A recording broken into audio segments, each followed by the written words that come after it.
It's been several days now that I've been saying that Charlie Kirk was shot from behind and nobody can prove me wrong. I guess people thought that was some sort of, boast, some sort of thing that I just came up with and started saying, because there have been some people who have been, pretty irritated by that. It's weird. It started out as a hypothesis, but at this point, I have to say, I think it has become a thesis. And it's helpful to think about it like that. I put up this tweet here on X. People can follow me on X if you're not on there, at JG_CSTT. I'm super shadow banned. But basically, a hypothesis, it's a testable proposition or an educated guess about how something works that's used mainly in scientific or investigative contexts to predict outcomes that can be confirmed or disproved by evidence. And a thesis is a statement or central argument that you intend to prove or defend through reasoning, research, and analysis, and it's used in academic writing like essays or dissertations. And so, people can read that tweet and think about the differences between a hypothesis or a thesis, but this has become a thesis because I can defend it. A lot of people have been contacting me, whether it's on my main X account or this backup account that's not yet shadow banned at Jason Goodman NYC. People have been contacting me, and don't get me wrong, there's a lot of positive feedback. Many people have seen my interview on Redacted with Clayton Morris, and thanks again to Clayton for having me on there. I'm glad to get this information out. I want people to hear it. The reason I'm doing this is that I just don't think American citizens should be shot and murdered in the middle of a college courtyard while they're having a conversation, whoever did it. And by the way, let's start there. I don't know who did it. A lot of people want to get me into these X spaces where they say, oh, Jason's a Jew, so let's talk about how Israel did it. I don't know if they did or didn't. Obviously, Candace Owens has now presented these text messages, seem pretty damning, look pretty authentic, but again, even if they are 100% authentic and as bad as they seem, it's not proof of murder. It's proof that there was some disagreement and strife, and maybe even about to be a big disagreement there. But people are jumping to conclusions that I don't agree with. And then on the other side of that, oh my goodness, look at this little tiny dog. Very cute. Anyway, people are jumping to these conclusions that I don't agree with. And then on the other side of that are people who are attacking my thesis, mostly with stupidity. A lot of people have also heard that I've put up this evidence bounty. It's a sort of a challenge. I've mentioned, I'm offering money. I've created a research fund. I put in $1,000 of my own money, and Crowdsource the Truth viewers have chosen to up the bounty to $1,770. You've got to be subscribed to Crowdsource the Truth to qualify to receive this bounty to even get into the debate. That's the one caveat. And anybody who wants to motivate other people, researchers, journalists, whatever it might be, read these terms and conditions, and when you choose to add to the bounty, either with your credit card or cryptocurrency, you're agreeing to these terms. By the way, engaging in the debate with me at all, you agree to these terms. I'm getting a lot of anonymous idiots who show up on Twitter and say, I've proven you wrong because the microphone exploded, give me the $100. That's not how it works. This is a serious endeavor.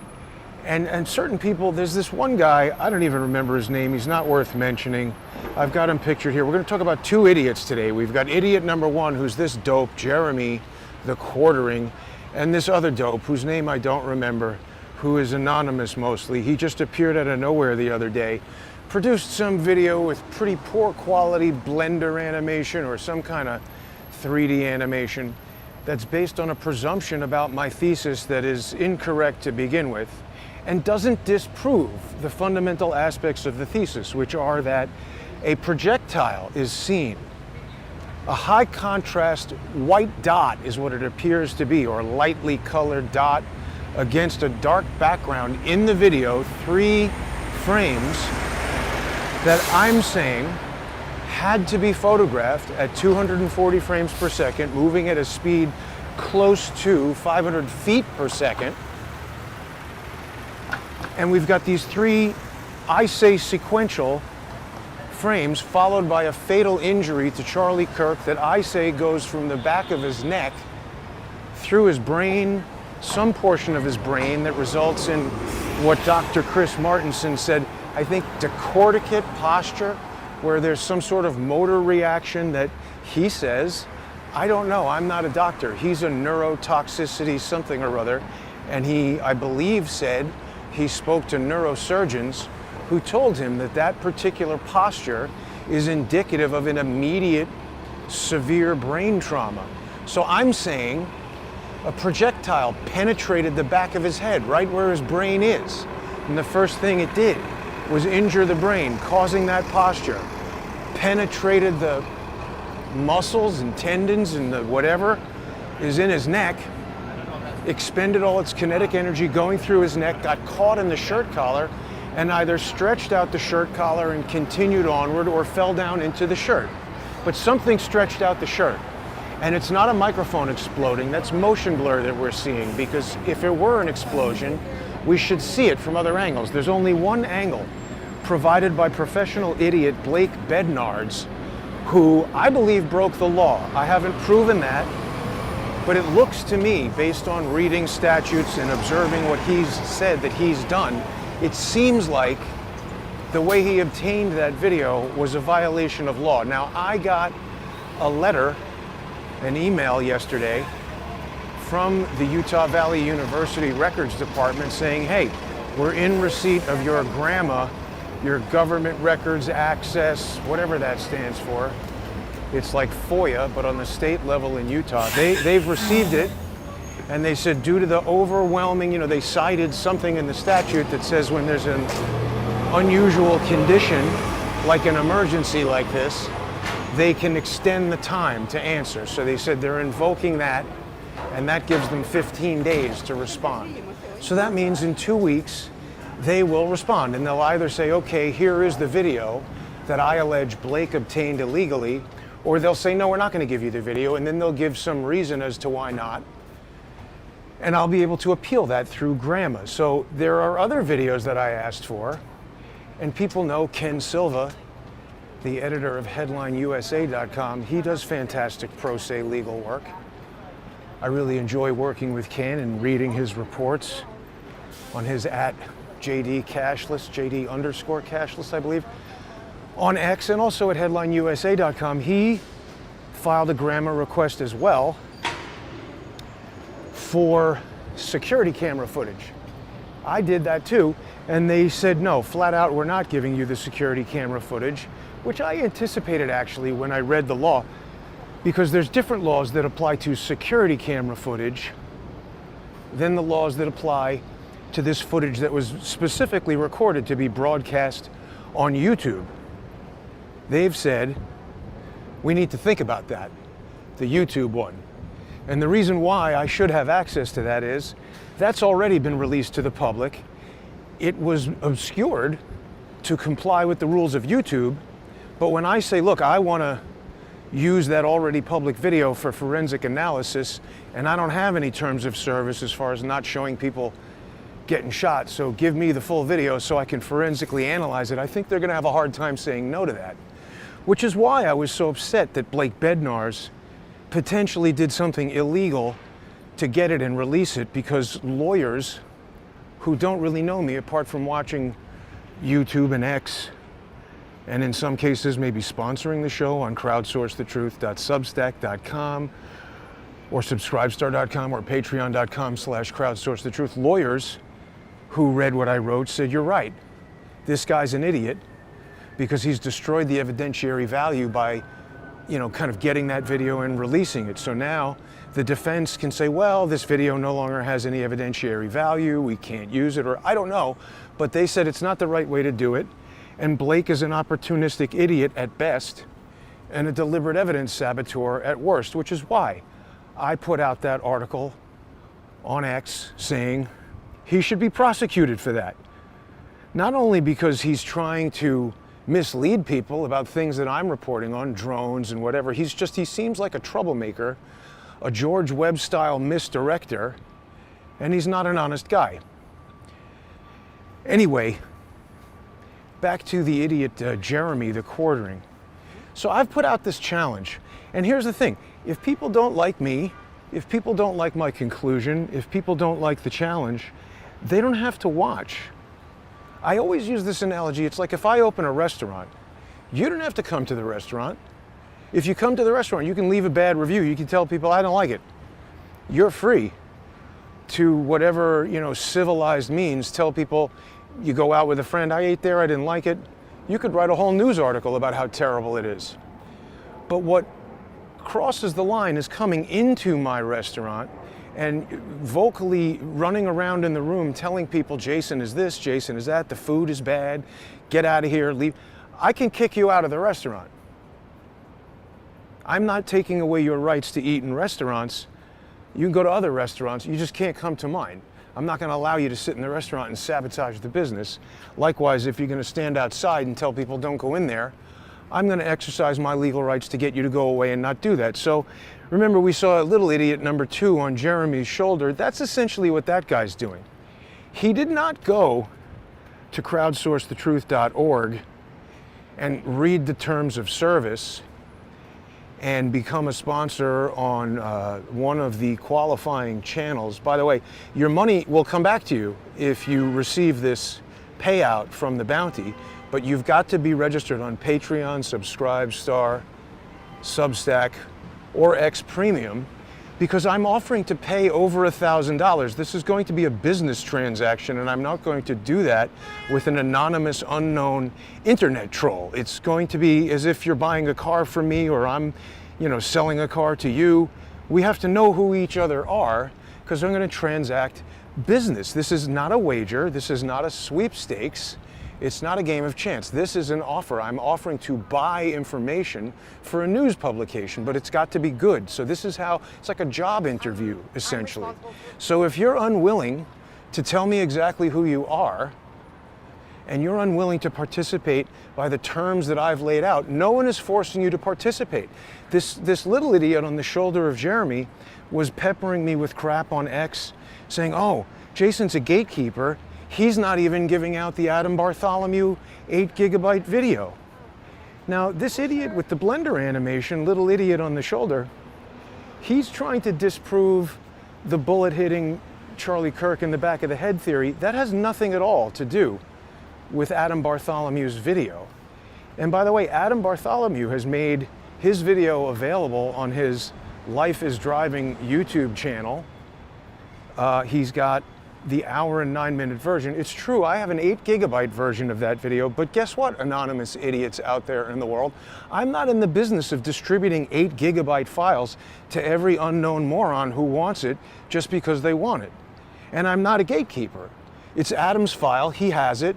Anybody can contact him on X at Life is Driving, ask him for the 8 gigabyte file.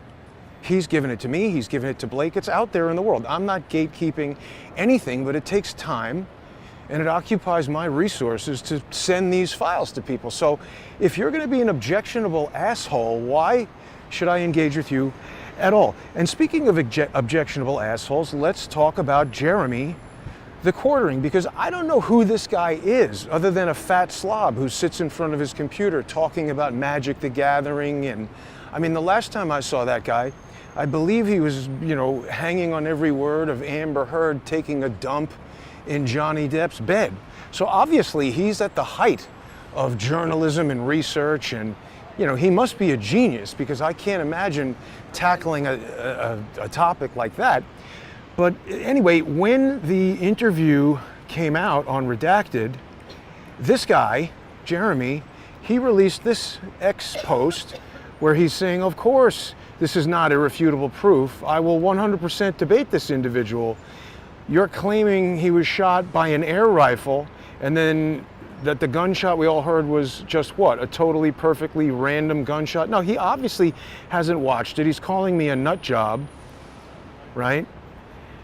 This was October 4th, so days ago, 1 in the morning, was that Friday night, Saturday night? And this person said, oh, he's offering $100 to anyone, and he says, I accept. So right away, I responded on October 4th saying the bounty is increased to $1,000. Send me a DM, and let's schedule the debate. And by the way, that's not the only time I asked him, he's engaging with me. I didn't go to his website and say, hey, you should participate in this $1,000 challenge. He said for $100. He 100% accepts, and he's excited to debate me. So fine, send me a DM. The DMs are open. But he didn't do that. And by the way, there's a lot of communications with this fat idiot. I didn't even capture them all here, but just to let everybody see, he said again, this was yesterday or something, yes, I'll happily talk, which I said pretty offline over the weekend. I don't think that's true. I saw him tweeting. So he says, email me to set it up. Here I'm telling him, this time yesterday, you claimed to accept the offer to debate me the other day, and now you failed to respond to multiple requests to arrange the debate. Let's do it, Jeremy. Charlie Kirk was shot from behind, and nobody can prove me wrong. So he insists right there that I email him. Okay, so now again, he's putting provisos on his 100%. I don't operate by his terms. I can do whatever I want. So I could tell, or at least let me speak specifically. I got the sense that he wasn't being sincere in his statement that he was ready to debate me, because he continued to issue insulting public tweets on his very large, I think he has 400,000 people looking at his idiotic Amber Heard turd reporting. And so he kept insulting me, insulting the research, saying all kinds of disparaging things. I'm saying, hey, let's, DM me, let's do this. Some other idiot, the Gator Gar, who seemed to know him or something, I don't know, said, oh, I want to debate you too. I said, fine, we could do both of you guys versus me on Jeremy's stupid show, or whatever you want. And the Gator Gar didn't answer, and I was just like, look, you guys are both just publicly insulting me, not responding. So I got the sense that he was basically just razzing me. He's like up there throwing meat to his Amber Heard turd lovers. So I didn't want to email him, and I didn't immediately find his email address. He didn't have his website on his X account. He got upset that I didn't specifically Google the quartering email and get it right away. That's not the way that I do research. I'm under no obligation to do things in accordance with how he predicts I should do things. And I won't say exactly how, but through public records and anything that any person with a brain could access, I found information that led me to a phone number that I presumed was his. See, here's the wrinkle that I haven't revealed yet. It seems to me, and I can't prove this, but I've looked at a lot of these records, and I know how a lot of these fat morons on the internet work. It seems to me that this guy is doing his own version of fat dumb guy OPSEC, where he doesn't want people to find him because he's such a secretive internet troll, and he's kind of like conflated his identity with his wife's identity, I guess. I can't prove that. That's a presumption based on the evidence that I've seen in these public databases, because a phone number that it turns out was his wife's cell phone is associated with the records of his home address. I don't know how that happened. I thought I was calling him. But let's listen to the phone call because it's quite interesting. Hello? Hi, can I speak to Jeremy, please? Can I ask who's calling? Yeah, it's Jason Goodman. Hold on for 1 second. Thanks. Jeremy?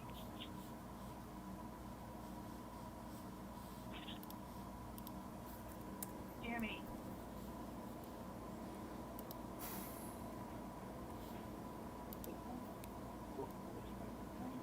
Hello? Jeremy, Yeah. how you doing, man? Good. What time tonight do you want to do this debate? Why are you calling my wife's cell phone? Oh, I thought this was your number. I just got it off the internet, and you said, email me, but I don't have your email address, so I went looking for it, and I found this number. What time should we do the Okay. debate, and how do I get onto your You can email me like I told you to at thequartering@gmail.com. I don't have your email address. I just told you, thequartering@gmail. Okay. I mean, I don't know how you thought I had that before. Anybody can find it, bud. Talk to you later. Okay, thanks. Now, he's been all bent out of shape. He's saying that I harassed his wife. I thought I was pretty polite. I said hello, please, and thank you. She didn't seem to express any irritation in particular at being called. And when I asked to speak to him, she connected me to him. Additionally, why didn't he just say, well, now that we're on the phone, let's just schedule it for 8 o'clock tonight, or I can't do it until Wednesday, or whatever. He was obviously trying to avoid actually having the debate and begging for something to get upset about. So I'll be honest, I anticipated that, and that's why I called him rather than emailing him, in addition to the fact that I'm under no obligation to play by his rules. He's accepting a challenge that I have offered. See, this is like when I have a restaurant and I come in there and I say there's chicken parmesan on the menu. If you come in there, there's reasonable ways, you know. You say, hey, I have a lactose intolerance. Can I just get a chicken cutlet with tomato sauce on it? I think most places will accommodate that. But if you start saying, actually, can it be veal Milanese instead? It's like, no, I don't have veal. That's not on the menu. You're not coming in here and telling me what to cook. Either you want what's on the menu or you don't. And get out if you don't want it. I actually appreciate those restaurants where they refuse to change anything, because then the problem becomes the restaurant right away knows they're dealing with someone who's a pain in the ass. And if you order something and change it around and then say, oh, I didn't like that, it's like, well, that's not what we intended to give you. So if you don't like it, that's your fault. My point is, he wants to now set the terms, and that's not how this works. The terms are laid out. I spent a lot of time writing these terms. And it's meant to be a binding legal agreement between me and anyone who chooses to enter into these terms. If you don't like the terms, you don't have to enter. Nobody is forcing you to do it. But if you want to take up this challenge and qualify to either receive this $1,770 payment, or conversely, if you'd like to increase that payment, to increase the incentive for someone to challenge me, you agree to these terms. It's not about calling me up and negotiating the terms, because they're not negotiable. Now again, that's not to say, if someone says, hey, I read it, and there's something in it that doesn't make sense, could you clarify this? I'm not saying it's impossible for a person to bring something to my attention that might cause me to alter those terms if it makes sense. Just like leaving off the cheese, or maybe I don't want spaghetti, can I get salad? Something like that might be reasonable. But if you want to come in here and order veal Milanese, get the fuck out. It's not on the menu. Point is, this idiot with the animation is telling me, oh, you have to do this, you have to do that. I don't have to do a damn thing. You can piss right off if you don't like what I do. But if you want to be in public telling me I'm crazy and my idea is stupid and you want to debate me, don't avoid responding to me saying, sure, let's debate. See, and it's interesting. This is part of the reason why I'm now saying this is no longer a hypothesis. This is a thesis. Because it's become clear that for several days, I've been talking about this initially hypothesis. Many people, by the way, police investigators, Navy investigators, ballistics experts, lots of people have looked at this and said, you know what? Not only is this the most sensible thing I've heard, this is the only thing that anybody is saying that remotely makes any sense. So there's a lot of people who think that this is very, very close to correct. And then there's other people who disparage it but are unwilling. I'm not even asking people who want to challenge me, you don't have to put up a dime. Sorry, $5 to just, it's a registration process. Okay? I mean, if you wanted to send away, let's say I had a job offer, but I was only accepting offers by certified mail, you're not willing to pay the $8 to send in the application? I'm just saying, this is a certification process. You become a registered member, a sponsor of Crowdsource the Truth for $5 between now and November 4th. And by the way, if you receive the payment, the $5 will be refunded to you in addition to the payment amount. So it'll be $1,775 or more if people choose to goose that bounty to incentivize people to prove me wrong. And it's, again, it's not a braggadocious, oh, prove me wrong. It's, I think this is correct. And if someone can fundamentally disprove it, we're going to learn something, and that's worth money to me. If you fundamentally disprove it and give me a better thesis, it's going to get integrated into the reporting, and that's going to be, you know, this is how crowdsource the truth works. I'm not just some idiot who says, oh, Charlie Kirk isn't dead. Look, while I'm willing to concede that that could be a possibility, given that everybody saw him bleeding a lot on video, I think it's a pretty extraordinary claim to say that he's still alive. He went into that decorticate posture.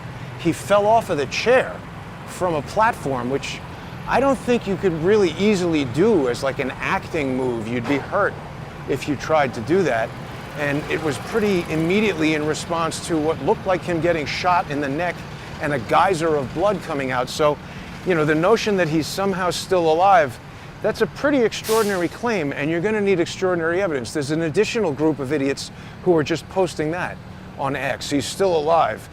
You're not proving me wrong by saying that. You now have to attack this thesis, and I'm going to defend it. So somebody said, I think it was Gary from Mini Mount Tactical, he said, ask this genius why the dots don't line up. Here's why the dots don't line up. Because I've already said the dots in the composite image, they are derived, and we can see that image right here. Those 3 dots are derived from 3 separate images. 2 come from the 20 frames per second video that first emerged when Zeb Boykin went on to Owen Schroyer's show. And Owen and I simultaneously, I was watching, Owen was hosting, simultaneously we noticed, wow, that is the best quality video of this incident that I've seen so far. And Zeb was the first guy to have it as far as I know. He doesn't remember who sent it to him, but that video he shared with me, Zeb shared it with me after that appearance on Owen Schroyer. And when I interrogated the file, I realized it was 20 frames per second, which was super unusual to me. And then I started talking about it with Zeb on some live streams that we did, and then mysteriously a 30 frame per second version of that file appeared. And that's where the third image of the projectile came from. Because remember, if one is 20 frames and one is 30 frames, this is part of how I scientifically arrived at the determination that it must have come from a 240 frame per second file. This is almost like video algebra. Because I could look at the 2 video files and say, well, they aren't really exhibiting any characteristics of a video with improperly formatted motion characteristics from a bizarre frame derivation. You got no courtesy for anybody at all. Fuck you, asshole. Shut up, I wish I had a bat. Video algebra, I determined that they must have come from an original that was both evenly divisible by 20 and 30, because otherwise we would have unusual motion in one video or the other. And so that could be a 60 frame per second video, a 120 frame per second video, or a 240 frame per second video. And we also discussed how getting a 20 frame per second video from a 240 frame per second video would entail taking 1 out of every 12 frames. Dividing the 240 frame video by 12 gets us to 20. And likewise, a 30 frame per second video could be derived from the same 240 frame source by taking 1 out of every 8 frames per second, and we're going to get different frames. The issue, however, was the 30 frame per second video was encoded at a much lower bit rate. And what I mean by that is less data, same length of video, but a smaller file. And you've seen that when you look around on the internet. The video gets blurrier and smushier, and it doesn't look as sharp and clear. So what happens then is the dots appear in different sizes in the different videos, and this makes aligning them perfectly difficult or perhaps not possible.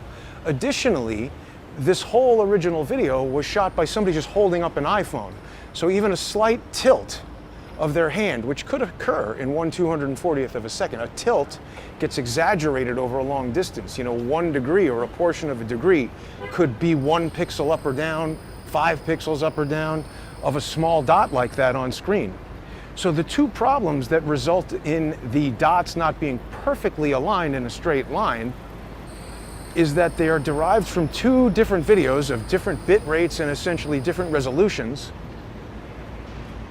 And I can't stabilize those two videos because, I mean, I could, I guess, but it can't easily be done. And the point is, the way to actually prove or disprove this is to get to that 240 frame per second original file. Now, I tried to do that. People saw all that business with our friend Samir Masi.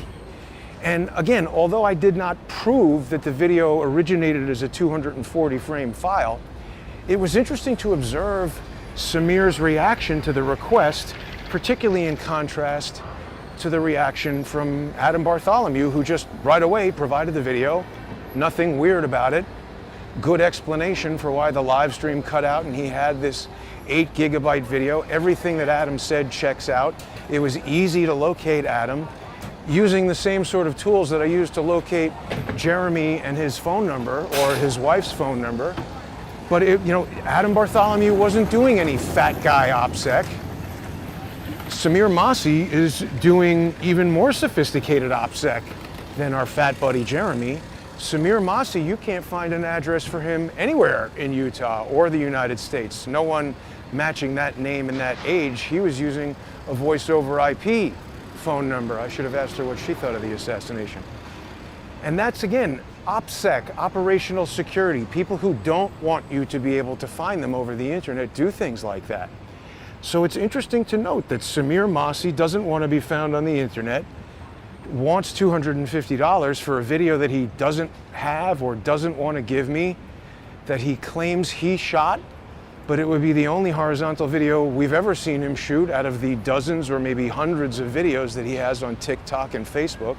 And it would appear that he was inside that building, unaware that Charlie Kirk had been shot. His own video, he expresses surprise when someone tells him there's been a shooting. So it doesn't seem consistent with him having shot that video, and it puts a lot more questions on that video. Until we get the original file, I don't know. This is the hypothesis. To disprove it, someone would have to come forward and say, hey, it was me who shot that video. Here's the file from my phone. You can see the date. See, everybody knows. You can't mess around like that in New York. Keep the bikes off the sidewalk, follow the lights. My point is, if somebody came forward and they were saying, yeah, sure, I'll send you the properties inspector window that shows that this was recorded on my phone at 12:22 p.m. local time, and it's recorded at the native data rate of an iPhone, and here it is at whatever frame rate it's at. That could prove or disprove what I'm saying. But so far, nobody's doing that. And there's a lot of intrigue surrounding it. So again, nobody has disproven that. You can't come with a stupid Blender animation or say, hey, there's a supersonic event over here somewhere that maybe is doing I don't know what. How do you explain these dots? And I've just explained why they aren't perfectly lined up. I've also explained why. So John Cullen very early on, and has repeated many times, I don't know why he hasn't called me to gain an understanding of this, but he says, no, this can't be right because it looks like the dot is moving away from him. Now I acknowledge in the 20 frame per second file that we have, we see the acute disturbance of Charlie's shirt, which seems to be event 4, simultaneous with event 1. And it doesn't make sense on its face. Now my original explanation for that was that I believe it's an MPEG encoding error, meaning something's moving very fast, a white dot against a dark background. Whoosh.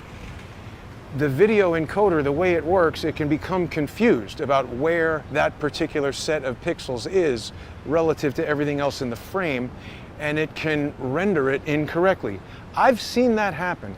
I'll find some other examples of that and demonstrate it for people in the future, so I'm confident that that will happen. I did have a conversation with an MPEG software engineer who said that no, he doesn't think that that could happen because that's not the way that the encoding and decoding process works. I'm not sure that he understood what I was explaining, and remember, when you're talking to an engineer, I mean, this is like if you met Ferry Porsche when he was 90 and told them, hey, I was driving in a 1978 911 whatever, and in second gear it does this. And he said, no, that's not possible because second gear is designed like this and it works like that. It's like, I get what it's supposed to do, but I'm telling you, I'm driving the car and this is what it's doing.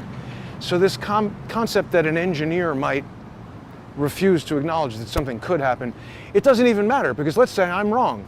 Let's say it's not an MPEG encoding error. We've got a lot of good evidence that somewhere there's a source file that's been modified, 20 frames, 30 frames. And the other thing this engineer asked me was, well, why would someone do that? That's another thing I find engineers doing all the time. They say, well, why would you want that? I did it this way because I figured, why would anybody want that? It's like, no, I told you, no set screws in this camera. Don't ask me why I want it, just design it the way I've told you. I don't like it when engineers ask why, just follow the spec. I don't know why in this case. I can't get into the why. I tried to ask Samir Masi and he refused to answer. He might know why. We could speculate. I presume this video was monkeyed around with because somebody is motivated to fool us about what actually happened. So let's operate on that speculation for a moment. If somebody wanted to fool us and they have this video on a computer in such a way that they can release it at 20 frames per second or 30 frames per second or whatever derivation of 240 frames per second they want, couldn't that someone also, through a sophisticated process, combine 2 frames to specifically fool people? I mean, the answer is yes. You could. You could deliberately put the frames out of order or combine frames. And then someone might say, well, maybe they put all those dots there in the first place. Maybe they did. But why would they do that? Again, I think this is an MPEG encoding error, because what I've just described would be very complicated. And yes, if they were going to do that, why not just erase the dot completely? So I think that engineer is incorrect. We're going to have to find some ways to demonstrate, to further defend this thesis. Okay? So there's a lot of, I'm trying to think if there's anything else I wanted to say about this. Right. So the other thing that Jeremy said was, oh, haha, you think he was shot with an air gun? Well, yes. And I didn't just pop out with, he's still alive. What's your evidence? I just think that. No, I'm saying that we know that the concept that someone has a 240 frame per second camera in their pocket, it's actually extremely likely. Anyone who has an iPhone going back to 10 or 11, it can record 240 frames per second if you set it that way. And certainly anyone who is involved in video production who specifically gets a model of iPhone that can do that, it's not uncommon at all. It's very, very likely that someone at that event would have or could have easily obtained an iPhone to shoot 240 frames per second HD. And I've looked at an awful lot of iPhone video. There are other things in that image. It has the characteristics of an iPhone. The way it renders light blooming on highlights and things like that, it looks like an iPhone to me. So I'm presuming it was shot at 240 frames per second for all these reasons that I've laid out. If it was, getting 3 images of a projectile moving an equal amount of distance every 1/240th of a second means it would be moving at approximately 500 feet per second. That's math. So then I started looking around for, well, let's see, what can fire a projectile at 500 feet per second? And I found this. This is a very dangerous looking bin tack M50 pistol, 45 caliber, 50 caliber. They make a lot of different versions of it. And this is a pre-charged pneumatic gun, sometimes referred to as an air gun. It's not a Daisy BB gun that you pump up and fire at your sister's ass. Nobody should do that. But I'm saying it's not like that. It's not an airsoft pistol. This is a hunting weapon, a dangerous gun. Now, I've been saying that it was the M50, but of course I don't have direct evidence that it was the M50. However, since then, I've learned there is a whole entire category of 50 caliber air rifles. And by the way, it might be 45 caliber, it might be 38, I don't know, name the different calibers. I'm not a bullet expert, but When I started with a smaller projectile and a lower speed, people seem to think it wouldn't have the kinetic force to even penetrate. What I'm saying is, we got a lot of sophisticated weapons here that can fire projectiles at 500 feet per second, 700 feet per second. They got Picatinny rails, you can put laser sights on them. These are serious weapons. And maybe it's far away shooting 700 feet per second. By the time it reaches right behind his head, it's going 500 feet per second. Firearms experts will know more about how much things slow down as they fire through the air than I do. I'm just saying for that 10, 12, 20 feet behind Charlie Kirk, we see 3 images of a projectile, a lot of evidence that it was photographed at 240 frames per second. All of that is possible, plausible, probable, and this is what it adds up to. So again, this is a scientifically derived thesis that I am now defending.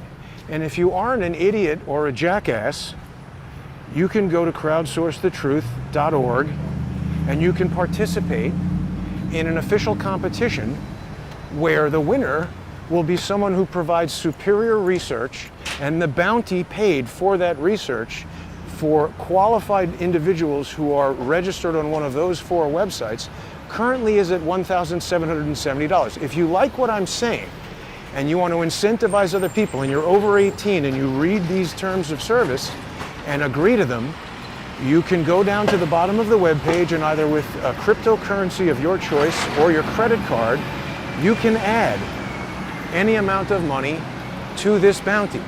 The purpose of adding money to the bounty is to incentivize other people to come forward with better research. And so people say, oh, well, Jason, who decides if it's better research? The answer is I do. And so if you think that I'm not trustworthy, if you think that I'm not going to say, oh, well, that's much better research than mine, and just keep the money, then you shouldn't participate. But if over the 9 years that I've been doing this, and even if you've only been watching for a few days, you observe that you think that I'm a person who speaks sensibly and wants to maintain my public integrity rather than flush it down the toilet for $1,700, then I'm asking you to trust in the product. It's like anything. You get on an airplane, you trust that the pilot knows how to fly it. There's a certain amount of trust you need to put in someone. Now, if I was doing things like saying every dot in the sky was a drone, oh, and that brings me to another rambunctious asshole who wants to razz me. So somebody who's using an anonymous account and said, hey, I'm a Patreon sponsor or whatever, which, by the way, is not a $5 license to be an asshole to me. I appreciate the people who sponsor the show, but just saying I'm a sponsor, so now I'm going to give you shit over DM, that's not how that works. Anyway, this guy put out a video with a dot saying, oh, look, I found another drone. So I went and found the highest resolution version of the video that person put a stepped-on version on Twitter. And for that, I just went to TikTok and downloaded it. I did contact the person who shot the video, but they didn't get back to me. But even the TikTok video was higher resolution and better than the video this person had used on X, and I put it through my process. I tracked the dot, I magnified the dot, and it looked like a bird to me.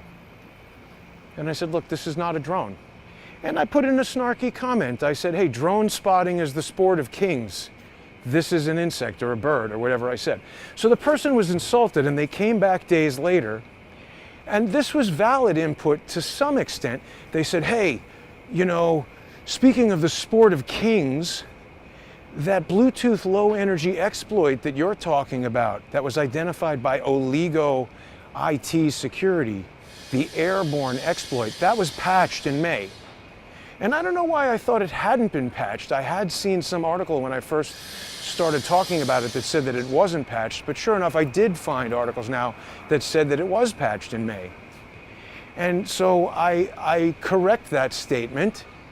That specific exploit had been patched, but here's the important difference.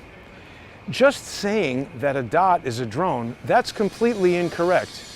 And there's no way to change a bird into a drone. So when you come out with the definitive statement that I've spotted a drone in this video and there is no drone there, there is no way for that to be correct. While it's true, or it may be true, that the specific, there are a load of conditions where we don't know if Adam Bartholomew had updated his software. It's likely that he did. But what's more likely is someone said, man, that whole zero-click remote code executable exploit, that's so appealing. Even though Apple stitched up the hole that allowed us to get in, let's find another way in. And it's possible that someone found a different exploit that achieves the same thing. So it doesn't change my hypothesis substantially. It causes me to sharpen the explanation by saying, okay, it wasn't specifically the Oligo IT security identified airborne exploit, but it does appear possible. And I even said this in the beginning, to tell you the truth, that even if it wasn't that, it seems likely that the US Army knows about exploits. I said, this is just an exposed zero-day exploit that this IT security company is doing everybody a service by telling you about it. It doesn't mean that there aren't other ones that aren't known yet. Maybe the Army knows about them, and maybe that's what was used on Adam Bartholomew. He didn't come and say, oh, here's the reason Utah Valley Telephone Company reported a 2-second outage at exactly 12:22 p.m. and anybody using an AT&T cell phone experienced didn't have evidence like that. It's just a wise-ass quip because he was pissed off that I said he doesn't know the difference between a dot and a drone. So fuck that person. Anybody who wants to razz me, you're just wasting my time. And $5 a month is not the fee to waste my time and irritate me. That's the amount that generous people pay when they want to sponsor the show, because they enjoy what I say and they want to see this kind of research continue. So anyway, that's basically what I wanted to say. The other thing that's interesting is, you know, all these people, the quartering, and you got to also be aware when you want to come at me with nonsense, I got a lot of people doing that for the past 9 years. So even though you might be in your house watching me here on YouTube or X or Patreon or Subscribestar or any of the other channels, just be aware, I got a lot of people coming at me with nonsense. So if you've got nonsense, you know, some other guy was like, it's just nitpicking, little tiny things. What I'm looking for is people who look at this thesis in totality and say, no, there's a fundamental flaw here. That's not what happened. Charlie Kirk was not shot from behind. That is not 3 images of projectile coming towards his head just before he receives a fatal injury. This is something totally different, and here's the explanation. Here's the other thing I wanted to say. A lot of people love to say Occam's razor. Occam's razor. It had to be Occam's razor, Jason. You're an idiot. Occam's razor, the simplest thing is that a transgender furry was on the building shooting a .30-06 rifle at him, and it ricocheted off his chest, and that's the simplest thing. But those people don't understand what Occam's razor actually says. It doesn't say the simplest thing is what happened, because if that were true, it would be Charlie Kirk gives a speech at the college, he goes to lunch, and he goes home.